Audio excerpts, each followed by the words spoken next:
Bienvenue dans ce deuxième épisode de la série de vidéos qui vous expliquera comment, en partant de zéro, vous allez pouvoir prendre de belles photos de vos produits et créer une page sur votre site internet à l'image du site de Starbucks.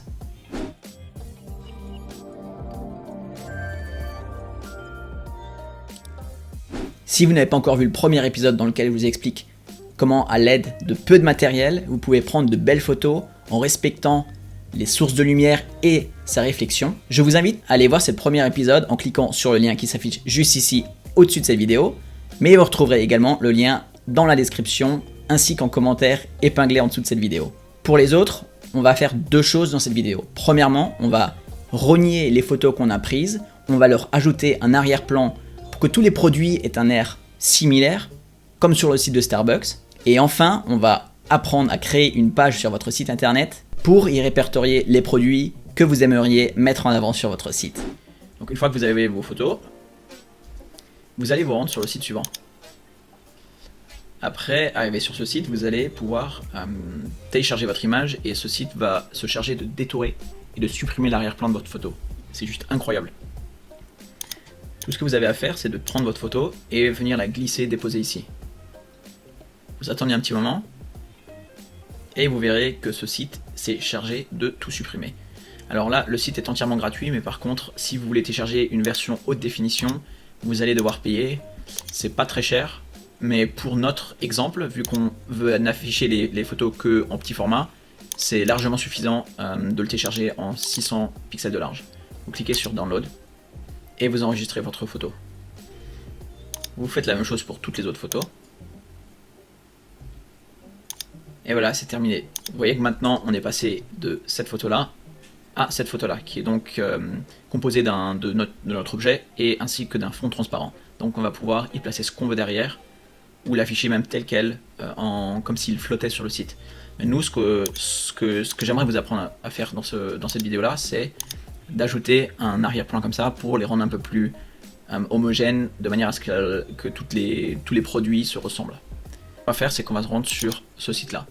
Donc Photopea ou Photopea, selon la manière dont vous le prononcez, vous permet de faire de l'édition photo de manière entièrement gratuite sur internet. J'ai d'ailleurs fait une autre vidéo qui vous explique comment notamment retirer un objet d'une photo que vous auriez prise. Par exemple, si vous avez pris un magnifique paysage avec un poteau électrique ou une voiture, je vous explique dans l'autre vidéo comment supprimer cet objet. Le lien s'affiche juste au-dessus de cette vidéo maintenant et vous le retrouverez aussi en description de cette vidéo à consulter plus tard. Donc maintenant, ce qu'on va faire, c'est qu'on va vouloir ajouter un arrière-plan rond à notre photo. Donc vous allez cliquer sur File, New, et là dans les dimensions, vous allez mettre les valeurs que vous voyez là, donc 1280 et 720 de hauteur. Ensuite vous cliquez sur le background, vous allez mettre transparent, et vous cliquez sur Create. Voilà, vous avez maintenant une nouvelle zone de travail qui est venue s'afficher. On va vouloir tracer un cercle pour ensuite venir y placer les produits qu'on a pris en photo. Donc, vous voyez qu'on va avoir un rond parfait. Donc ce qu'on va faire, on va sélectionner l'outil Forme, et ici vous allez faire un clic droit pour choisir Ellipse. Ensuite, vous allez vous placer sur quelque part en haut de votre zone de travail, et vous maintenez la touche majuscule appuyée. Parce que si vous relâchez, vous voyez que vous allez créer une forme elliptique alors que nous on veut un cercle parfait. Et en maintenant la touche majuscule d'appuyer, vous allez garder les proportions, donc ça reste, c'est un cercle parfait. Vous faites en sorte de ne pas dépasser de votre zone de travail et vous relâchez, peu importe la taille exacte tant que le cercle est assez grand. Voilà, vous voyez que maintenant la forme est rouge. Si vous voyez un contour bleu, ne vous inquiétez pas, c'est juste une manière de vous montrer ce qui est actuellement sélectionné. Vous verrez que si vous cliquez ailleurs, le cercle va disparaître. Maintenant, j'aimerais choisir une couleur similaire à celle-ci. Donc, je double-clique sur mon cercle, sur ma forme.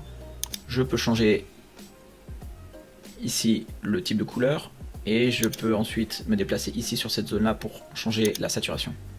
Je vais prendre un vert foncé, voilà, comme ça. Et ensuite, on va venir ajouter les images qu'on a fait renier au préalable. Donc on va chercher notre première image, par exemple celle-ci, et on fait un glisser-déposer sur notre fichier Photopea. Alors là, on voit l'image qui est pas trop mal déjà. On voit que les contours ont été proprement supprimés, donc c'est une très bonne nouvelle. Donc maintenant, il s'agit de... Comment on va le faire ici? On va couper un petit peu le bas et on va garder que les 3/4 supérieurs, on va dire. Donc on attrape un des coins du cadre. Et là aussi, si vous maintenez la touche majuscule, vous allez faire en sorte que la forme ne se déforme pas, que vous gardiez les mêmes dimensions. Donc on vient, on le déplace, on agrandit un petit peu, et on va dire qu'on va le placer par ici. On appuie sur la touche entrée, et on voit maintenant notre produit qui est, on va dire, plutôt bien placé. On voit que c'est un peu flou, mais ça c'est dû au fait que sur le site pour rogner, pour supprimer l'arrière-plan, le format gratuit n'est que de 660 pixels de large, mais ça va pas poser de problème parce que tout à l'heure on va réduire la taille, on l'afficher que en petit sur notre site. Donc vous verrez que tout à l'heure, par exemple, si je vous montre, si je dézoome, vous voyez qu'on voit plus le côté flou. Mais maintenant ce qu'on va faire, c'est qu'on va supprimer tout ce qui est en dehors de notre cercle. Donc pour faire ça, vous allez appuyer sur la touche CTRL pour les utilisateurs de Windows et la touche commande pour les utilisateurs de Mac. Et ensuite, en maintenant la touche appuyée, vous cliquez sur la forme, le cercle que vous avez formé. Ce qui va se passer, c'est que le cercle va être sélectionné. Et nous, on va vouloir supprimer tout ce qui se trouve en dehors du cercle. Donc d'abord, on va inverser la sélection. Donc, vous cliquez sur Select, Inverse. Voilà, donc maintenant on a toute la zone extérieure qui est sélectionnée. Et en prenant bien soin d'avoir le calque avec notre produit sélectionné, donc pas le cercle ici, on va tout simplement cliquer sur Edit, Clear.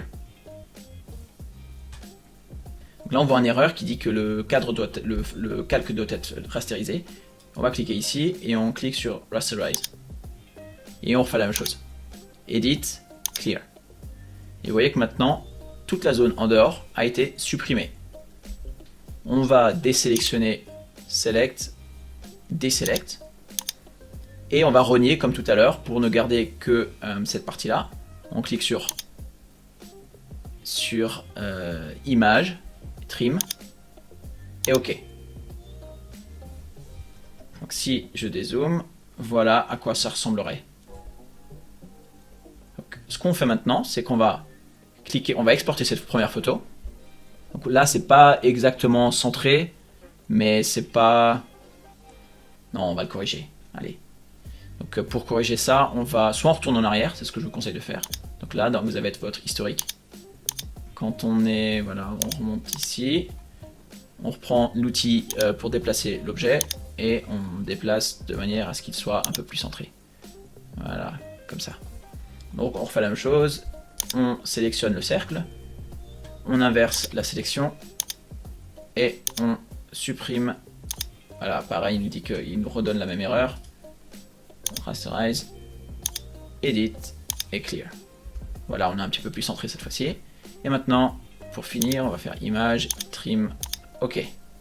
Voilà, on a maintenant notre image. On clique sur File, Export As, et là vous choisissez PNG. Ici encore, c'est très important parce que les autres formats ne supportent pas tous l'arrière-plan transparent.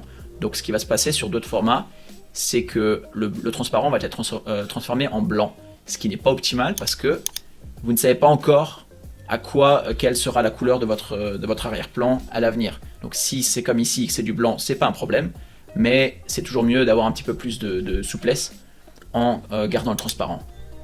Donc maintenant on va exporter cette image et on clique sur Export as PNG. Et là c'est très important de choisir PNG parce que les autres formats ne supportent pas la transparence sur l'arrière-plan. Donc ce qui va se passer sur les autres images, c'est que cette partie transparente, donc les carreaux que vous voyez là, ça représente la transparence, va être remplacée par du blanc. Or, étant donné que vous ne savez pas encore de quelle couleur sera l'arrière-plan du site, de la page sur laquelle vous allez afficher votre produit, autant garder la transparence, ça vous offrira plus de souplesse. Donc là, vous allez cliquer sur Export as PNG. Et ici, on voit maintenant que notre image fait 687 pixels de large et 687 pixels de haut. C'est beaucoup trop pour ce qu'on aimerait obtenir, d'autant plus que la qualité n'est pas suffisante pour l'afficher de cette taille-là. Donc je vous rappelle que sur un site internet, il faut éviter à tout prix d'afficher ou d'insérer des images trop grandes par rapport à la taille que vous affichez. Par exemple, si vous prenez une photo avec votre téléphone portable, la largeur d'une photo sera de, disons, 1200 pixels au moins, en général, si ce n'est plus avec les nouveaux téléphones. Or, sur un site internet, c'est plutôt rare qu'on veuille afficher une photo de cette taille-là. À part si c'est sur des diaporamas ou sur une grosse bannière, en général, vous n'avez pas besoin de temps. Et si vous affichez l'image dans son intégralité, donc avec tous ces pixels-là, dans toute sa largeur, le site va être plus lent à charger et Google vous pénalisera et en plus, ce ne sera pas une excellente expérience utilisateur pour les visiteurs de votre site parce que le site sera tout simplement long à charger. Donc, pour en revenir à notre cas bien précis, pour vous donner une idée, sur le site de Starbucks, cette image est affichée à 300, vous voyez que le cadre bleu représente 382 pixels et l'image en elle-même représente à peu près un tiers. Donc vous voyez que 250 pixels seront largement suffisants dans notre cas précis. Donc là, ce qu'on va faire, c'est qu'on va changer, on va mettre 250 pixels et en cliquant ailleurs dans cette zone-là, vous voyez que la hauteur va être modifiée automatiquement parce que on a cette petite case de cocher pour garder le même ratio. Et maintenant, on clique sur Save. Image 1 finale. Et voilà, on a maintenant notre image, comme ça, qu'on pourra afficher telle quelle sur notre site internet. On va répéter cette même opération pour nos autres produits. Donc on va garder, très important, on va garder la forme pour nous assurer que les dimensions soient les mêmes pour toutes nos images. Donc maintenant, tout ce qu'il nous reste à faire, c'est qu'on va venir prendre la deuxième image. Pareil, on la glisse-dépose par-dessus l'autre. C'est pas un problème, vous voyez que là, sur la droite, un nouveau calque a été créé. Par la suite, on pourra tout simplement désactiver l'ancien, mais c'est bien pour l'instant de le garder pour avoir une référence quant à la taille. Donc maintenant que vous êtes là, si vous avez perdu la sélection, donc comme dans mon cas, vous pouvez toujours retourner dans Image, Transform, Image, Edit et Free Transform. Et là, vous voyez que nouveau, le cadre pour l'agrandir sont réapparus. Donc on va le placer par-dessus l'ancien.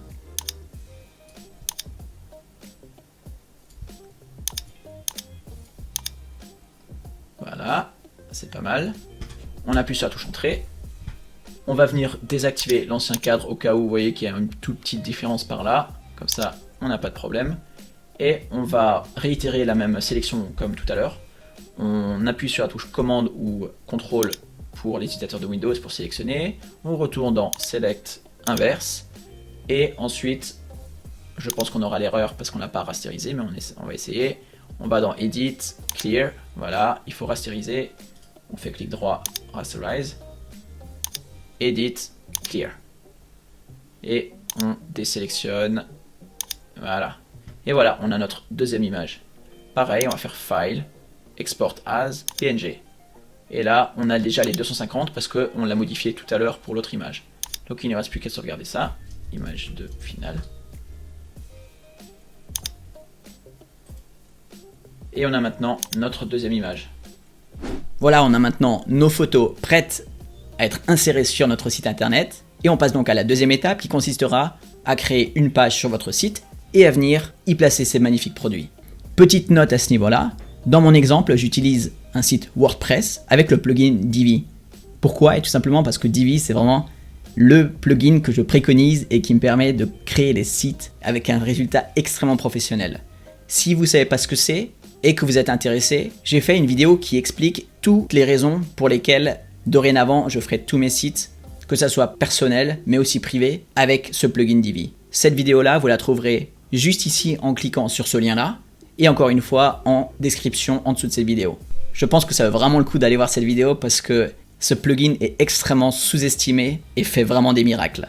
Allez, venez, passons à la pratique. On y va, on va créer une nouvelle page, on clique sur page ajouter. On ferme la fenêtre. On utilise le Divi Builder, donc le créateur de page de Divi, parce que je pense que vous l'avez compris, c'est ce qu'il y a de mieux pour créer votre site internet de manière simple et avec un résultat professionnel. on va partir à partir de 0. Voilà. Et à partir de là, on va commencer à regarder donc notre référence, le modèle sur lequel on aimerait se baser. J'aimerais préciser que dans cette vidéo, je ne vais pas parler des menus sur le côté, ça va faire l'objet d'une autre vidéo, ni de l'entête ou du pied de page. Je vais m'adresser, ou je vais n'aborder que cette partie-là. Donc on observe qu'il y a 4 colonnes, et que si je réduis la taille de la fenêtre, vous voyez que c'est 4 colonnes, 3 colonnes, et qu'enfin sur mobile, on est sur du 2 colonnes. Donc, pour commencer, on va choisir 4 colonnes ici. Après, on doit choisir l'élément image. On clique sur l'image et on vient ajouter l'image qu'on aura téléchargée au préalable. Moi, j'ai déjà fait tout à l'heure, c'est pour ça qu'elle est là, mais si ce n'est toujours pas le cas chez vous, cliquez sur téléverser et vous pouvez venir y déposer vos nouveaux fichiers que vous avez pris en photo tout à l'heure. Vous sélectionnez le fichier et vous appuyez sur charger. Voilà, rien de plus simple, n'est-ce pas? Ensuite, cliquez ici, vous ajoutez une autre, boum, vous ajoutez la deuxième photo, hop. Et j'aimerais préciser ici aussi que dans cet exemple, j'omets ces champs-là, alors que normalement ils sont extrêmement importants parce que ça va permettre d'indiquer à Google de quoi il s'agit dans cette image. Et en indiquant de quoi il s'agit, ça va permettre à vos images d'apparaître notamment dans la liste des résultats de Google Images. Donc par exemple, si je me rends sur Google et que je tape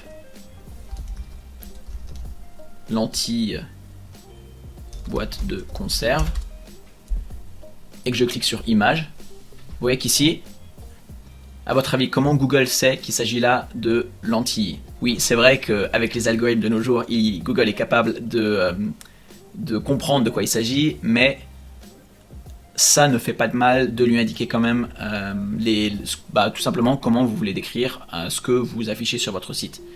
Donc concrètement ici, comme il est indiqué ici, décrivez le but de votre image. Mais ça fait l'objet d'une autre vidéo qui s'adressera plutôt aux personnes qui souhaitent optimiser leur site internet pour obtenir un meilleur référencement. Donc là, on va juste se contenter d'ajouter cette photo-là. Et on continue. Image. On ajoute la troisième. Voilà. Et là, dans ce cas-là, j'en ai que 3. J'ai pris que 3 photos. Donc je vais en dupliquer une autre. Je vais dupliquer la première parce que c'est la plus jolie à mon avis. Hop, on vient glisser et déposer l'objet par là. Et si vous remarquez, par exemple, si je le glisse par là, vous voyez qu'une nouvelle colonne a fait son apparition. Et c'est pas un problème, c'est juste que vous avez déposé vous avez déposé votre objet au mauvais endroit, mais c'est pas grave. Cliquez sur la zone verte, sur cette petite icône là, et là vous repassez en 4 colonnes. Là, vu que vous l'avez déposé ailleurs, Divi pense que vous vouliez créer une nouvelle colonne. Vous cliquez sur 4, et vous venez déposer votre objet ici au milieu. Voilà, maintenant, ce qui nous manque, c'est une petite description sous notre produit. Donc on clique sur la petite croix bleue, la petite croix grise, pardon. On cherche l'objet de texte. Et là, on vient indiquer la description. On clique sur style, texte. Là, vous pouvez changer la police de votre texte. Voilà. Ensuite là, vous pouvez choisir la taille du texte. Vous allez pouvoir également centrer le texte ici. Voilà. Et c'est pas mal. On va ensuite dupliquer l'élément pour garder le même style. On le déplace par ici. Hop.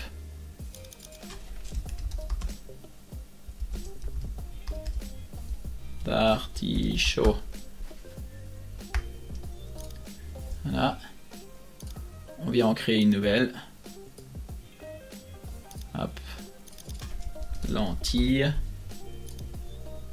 Et enfin, MySBio, je vais venir dupliquer celui-là et le déplacer par là. Voilà, c'est déjà pas mal. Vous voyez qu'on se rapproche. Évidemment, là, leurs images sont beaucoup plus petites. Et les espacements sont plus grands. Après, libre à vous de choisir si vous voulez faire ça ou pas. Si vous voulez ajouter un espace plus grand entre les images, et entre les colonnes, vous cliquez sur les paramètres de la rangée, et vous cliquez sur style, dimensionnement, et là vous cochez oui. Et à partir de là, vous verrez que vous pouvez choisir ce qu'ils appellent la gouttière, c'est l'espace entre les éléments les colonnes de votre rangée. On va regarder à quoi ça ressemble sur mobile. Et vous verrez que là, une des raisons pour lesquelles j'adore Divi, c'est que vous voyez que Divi s'est occupé de tout et que ça passe automatiquement en 2 colonnes quand les tailles d'écran réduisent en taille. Donc maintenant, tout ce qu'il nous reste à faire, c'est de créer un petit titre pour créer des sections. Donc rien de plus simple. On va créer une nouvelle rangée parce que cette rangée-là, donc celle en verte, est composée de 4 colonnes alors que nous on n'en veut qu'une seule. Donc on crée une nouvelle rangée, on clique sur une ligne, ou une colonne plutôt. On va chercher texte. No, mais conserve. On change le style un petit peu, on le met en majuscule. On change la taille. On peut changer l'espacement entre les lettres. Et ensuite, on va vouloir venir ajouter une petite ligne séparatrice. Donc, ce que je vous conseille de faire, c'est d'ajouter un élément qui s'appelle séparateur, tout simplement. Il est possible que parfois, la croix grise soit cachée par un autre élément. Si c'est le cas, ce que je vous conseille de faire, c'est de faire un clic droit sur l'élément après lequel vous voulez ajouter le vôtre. Vous allez sur Go to Layer. Là, vous voyez une vue de tous les éléments que vous avez déjà insérés sur votre site internet. Donc en les survolant, vous verrez de quoi il s'agit. Donc vous verrez que chaque section est composée de lignes, et chaque ligne est composée de colonnes, et chaque colonne est composée de composants. Donc nous, on va venir là, et nous, on va l'ajouter après cette zone-là. Donc vous cliquez sur plus ici. Voilà.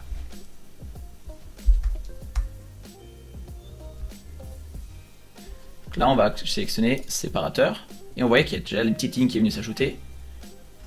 On peut modifier le style, évidemment. Donc si vous voulez du vert, si vous voulez du bleu, ou si vous voulez une autre couleur, cliquez par là. Et là, vous avez toutes les couleurs au choix. On va essayer de garder du vert foncé, c'est pas mal. Pour retrouver un petit peu, un rappel de couleur avec l'arrière-plan de nos produits. Et voilà, maintenant ce qu'il vous reste à faire, c'est de déplacer cette ligne au-dessus de vos éléments. Donc vous pouvez le faire ici aussi dans cette vue de calque. Vous prenez la ligne et vous la déposez au-dessus. Et voilà, vous voyez maintenant votre nouvelle colonne qui a fait son apparition.